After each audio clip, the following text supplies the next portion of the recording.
Warahmatullahi wabarakatuh. Waalaikumsalam warahmatullahi wabarakatuh. Pada sore hari ini kita akan mengaji tentang bab sholat. Sebelum pengajian kita mulai atau ngaji kita mulai, malah kita buka dengan barokah basmalah dan hamdalah dan sholawat juga. Semoga ngaji pada sore hari ini bermanfaat untuk kita semua. Amin Allahumma amin. Bismillahirrahmanirrahim. Alhamdulillahirabbil alamin. Allahumma shalli ala sayyidina Muhammadin wa ala ali sayyidina Muhammad. Faslun ay hada faslun. Wa arkanus sholati samaniyata asyara ruknan. Ini adalah ada satu bab atau fasal yang menjelaskan tentang rukun-rukun sholat. Rukun-rukun sholat itu jumlahnya ada 18 rukun. An-niyatu yaitu niat, wal qiyamu dan berdiri, ma'al qudrati sertane kuwasa, wa takbiratul ikhrami dan takbiratul ikhram, wa qiraatul fatihati dan membaca fatihah. Wa bismillahirrahmanirrahim utawi bismillahirrahmanirrahim ayatun iku ayat minha sangka Fatihah. Wa ruku'u lan rukuk wa tamakninatu lan tamaknina atau anteng fihi ing dalam rukuk. Wa rafu lan tangi sangka rukuk. Wal i'tidalu lan i'tidal, wa tamakninatu lan tamakninah fihi ing dalam i'tidal, wa sujudu lan sujud, wa tamakninatu lan tamakninah fihi ing dalam sujud, wal julusu lan lungguh bena sajdataini ing dalam antarane sujud kalih, wa tamakninatu lan tamakninah fihi ing dalam julus bena sajdataini, wal julusu lan lungguh al akhiru kang akhir, berarti lungguh tahiyat akhir, wa tasyahhudu lan maca tasyahud fihi ing dalam julusul akhir, wa sholatu lan maca sholawat ala nabi ing atase Nabi Muhammad sallallahu alaihi wasallam fihi ing dalam tasahud akhir, wa taslimatul ula lan salam kang pertama, wa niyatul khuruji lan niat metu minas sholati sangka salat, wa tartibul arkani lan ngurutake pira-pira rukun alama ing atase perkara dakarna kang nutur sapa kita hu ing ma. Dados terjemahanipun rukun-rukunipun salat niku jumlahe wonten 18. Setunggal inggih punika niat. Niat niku berarti salah satu nomor satu dari rukunnya salat. Karena niat itu adalah rukunnya sholat, maka kalau kita semua melaksanakan sholat dengan tanpa niat, maka sholat kita tidak sah. Para hadirin, para santri, para pelajar yang kami hormati, yang kami muliakan, niat itu berbeda dengan melafalkan niat, harus dibedakan. Kalau melafalkan niat atau talafut itu adalah hukumnya adalah sunat. Kalau melafalkan niat maka adalah di dalam lisan. Kalau niat adalah di dalam hati. Maka yang menjadi rukunnya sholat ini bukan melafalkan niatnya, tapi niat dalam hatinya.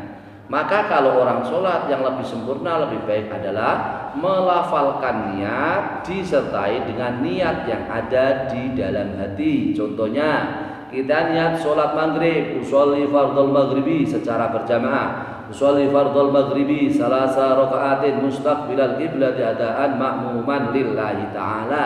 Allahu Akbar. Itu tadi yang lafal dari usolli itu namanya adalah melafalkan niat. Ketika kita niat, maka waktunya niat adalah mulai kita mengangkat tangan, dari mulai takbiratul ihram sampai selesai kita mengangkat tangan sampai ke atas, sampai kita selesai mengangkat tangan. Di antara waktu mulai mengangkat tangan sampai selesai takbiratul ihram, disitulah waktunya untuk kita berniat. Jadi dalam hati harus diniatkan, kula sholat maghrib 3 rakaat madhep qiblat, ada makmum 3 rakaat mabut kiblat, ada makmum krana Gusti Allah Ta'ala. Di dalam hati harus diniatkan seperti itu. Kalau di dalam hati tidak diniatkan seperti itu ketika kita sholat, maka kita telah membatalkan sholat satu rukun, yaitu tidak melaksanakan niat, sehingga sholat kita menjadi batal.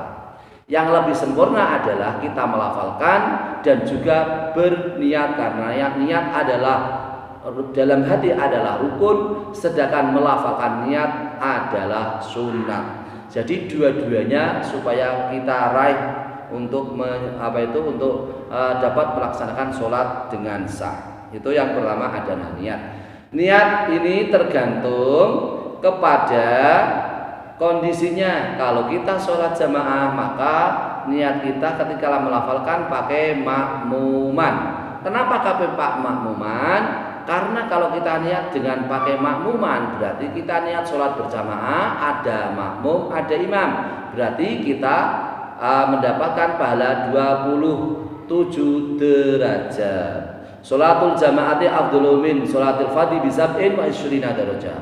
Sholatnya orang sendirian dengan sholatnya orang yang berjamaah memperoleh pahala derajat dengan 27 derajat dibanding sholat sendirian. Maka kalau kita sholat berjamaah, maka dengan sendirinya kita memperoleh pahala 27 derajat. Kalau orang berjamaah tetapi tidak disertai dengan niat berjamaah, maka pahalanya pun itu sama dengan sholat sendirian.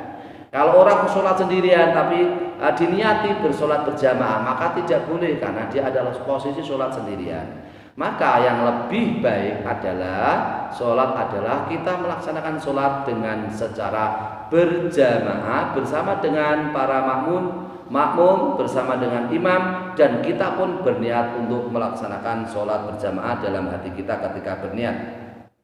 Yang kedua, niat rukun sholat yang kedua adalah berdiri jika mampu.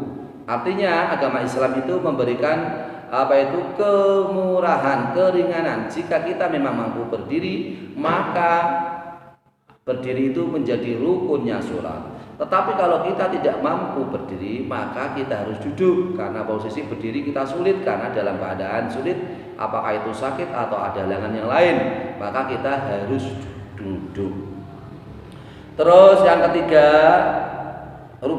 rukunnya sholat yang ketiga adalah takbiratul ihram. Takbiratul ihram adalah melafalkan ucapan Allahu Akbar. Ya, Allahu Akbar, takbiratul ihram, Allahu Akbar.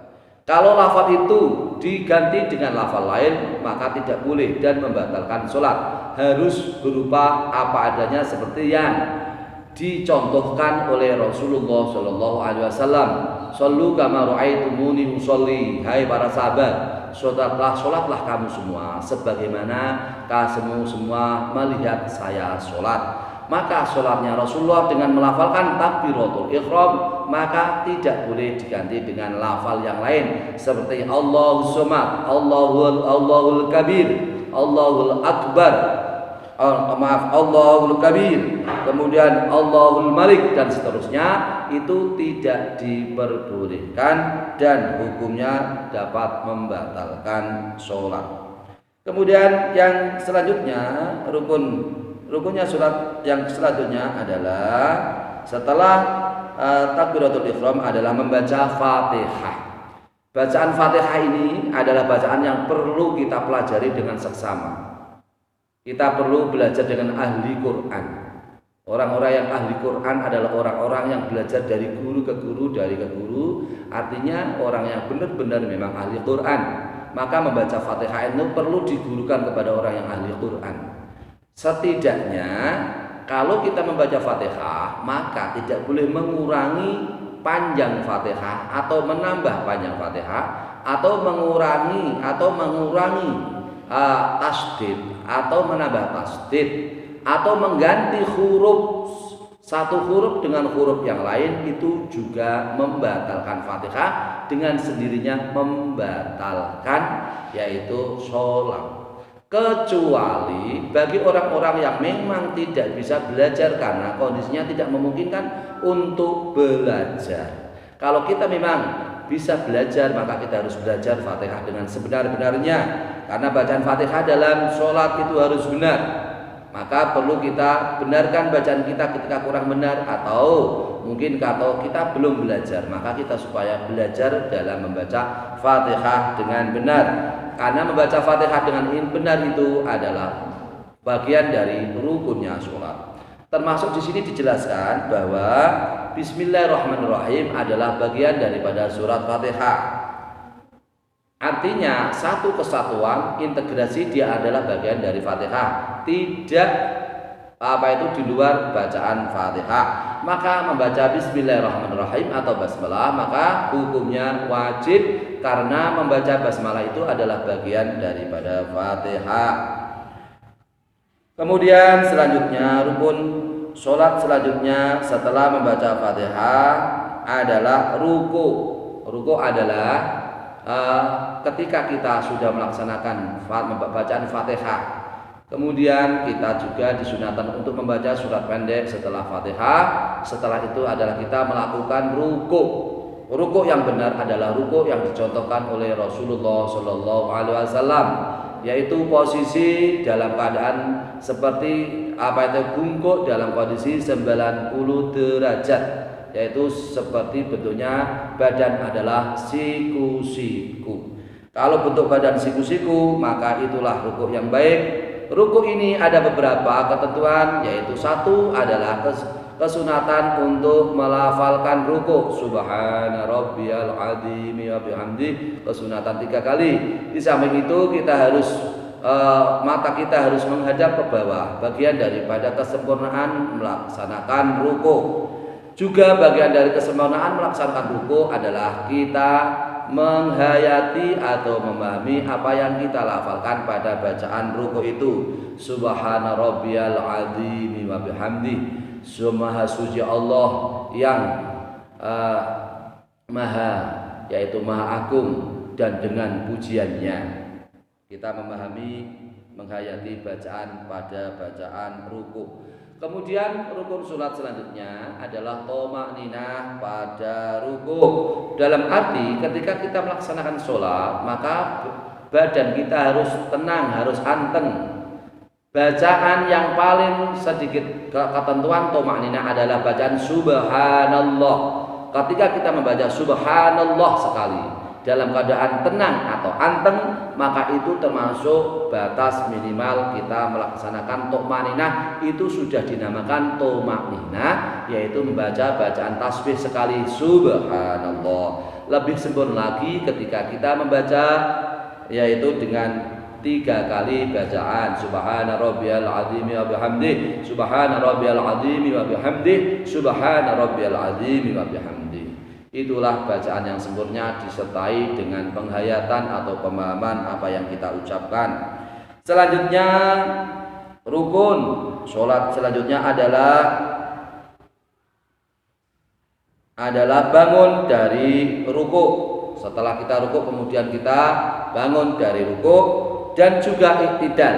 Iktidal adalah bangun dari ruku, dan juga thama'ninah dalam iktidal. Ketika iktidal sami Allahu liman hamidah, kita disunahkan membaca sami Allahu liman hamidah. Kemudian juga disunahkan membaca Rabbana lakal hamdu mil'us samawati wa mil'ul ardi wa min ma syi'ta min syai'in ba'du. Di situ bacaannya adalah sunat. Kemudian di situ juga kesempurnaan sholat kita bisa menghayati memahami bacaan pada bacaan sholat, yaitu i'tidal. I'tidal ini juga harus thama'ninah, artinya adalah berhenti sejenak, tenang sejenak, perkiraan membaca tasbih subhanallah sekali.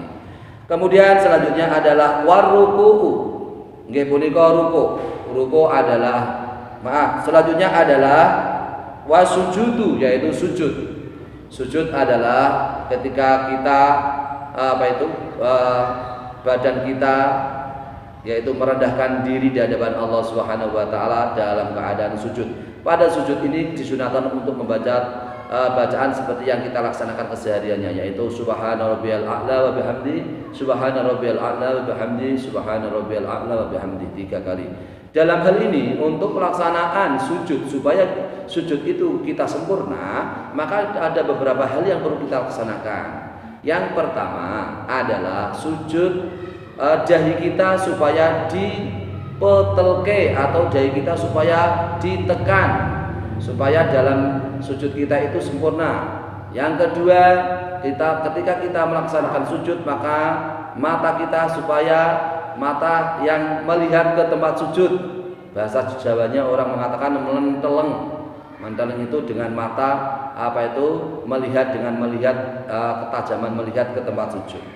Kemudian kesunatan ketika sujud, di samping kita melihat ke tempat sujud, adalah ketika bangun dari sujud, maka kita disunahkan untuk mencium ke tempat sujud atau mahalus sujud, sehingga sujud kita menjadi juga sempurna. Selanjutnya yaitu thama'ninah ketika sujud, seperti halnya yang lain, ketika kita i'tidal, ketika kita ruku, ketika kita sujud, semuanya juga sama, yaitu semuanya adalah memakai thama'ninah, berhenti sejenak, perkiraan membaca tasbih subhanallah, itu sudah dikategorikan thama'ninah. Wal julusu baina sajdataini. Rukun selanjutnya adalah duduk di antara 2 sujud, seperti yang dilaksanakan oleh Rasulullah Shallallahu Alaihi Wasallam, yaitu kita membaca doa Rabbighfirli warhamni wajburni warfa'ni warzuqni wahdini wa'afini wa'fu anni. Doa-doa itu adalah doa yang dilaksanakan oleh Rasulullah Shallallahu Alaihi Wasallam, dan kita semua juga melaksanakan apa yang dilaksanakan oleh Rasulullah. Begitu juga pada duduk di antara 2 sujud ini, kita juga harus melaksanakan thama'ninah. Rukun selanjutnya adalah tahiyat akhir dan membaca tasyahud pada tahiyat akhir.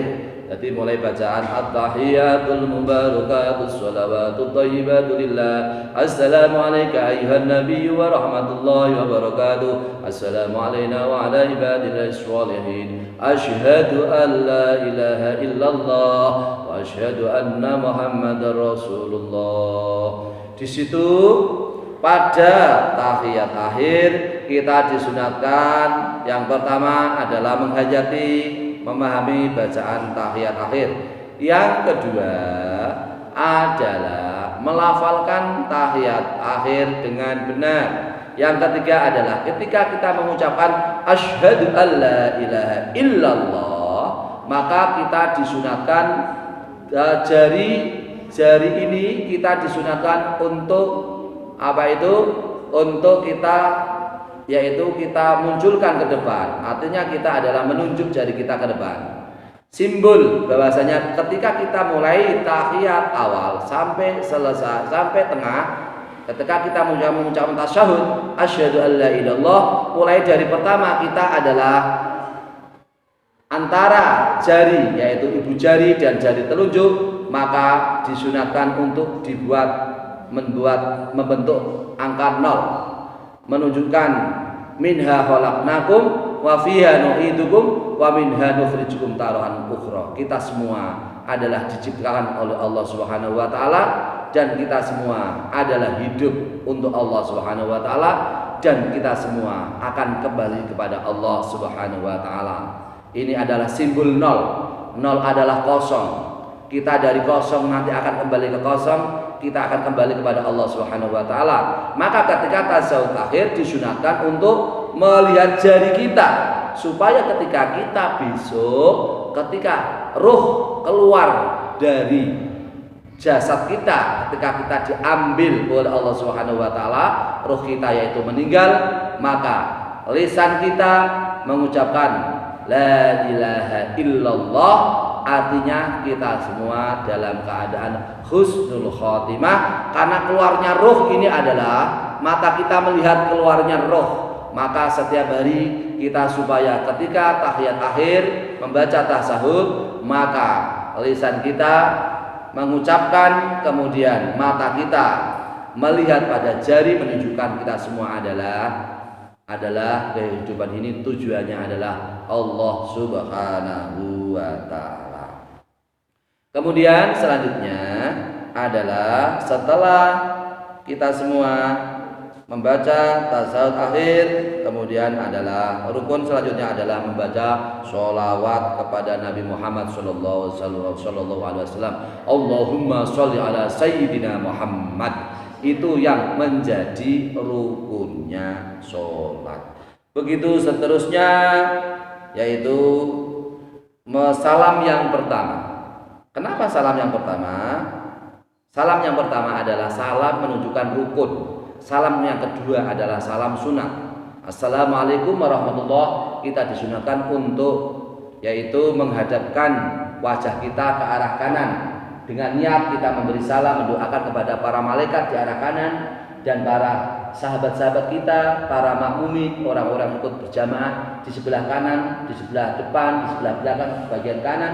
Begitu juga tidak hanya kanan, kita disunahkan untuk memberikan doa salam, doa selamat kepada saudara-saudara kita di sebelah kiri, baik itu di depan atau di belakang atau para malaikat di sebelah kiri. Kita semua mengucapkan salam supaya kita semua juga didoakan oleh mereka, yaitu mendapat keselamatan dari dunia hingga akhirat. Amin Allahumma amin.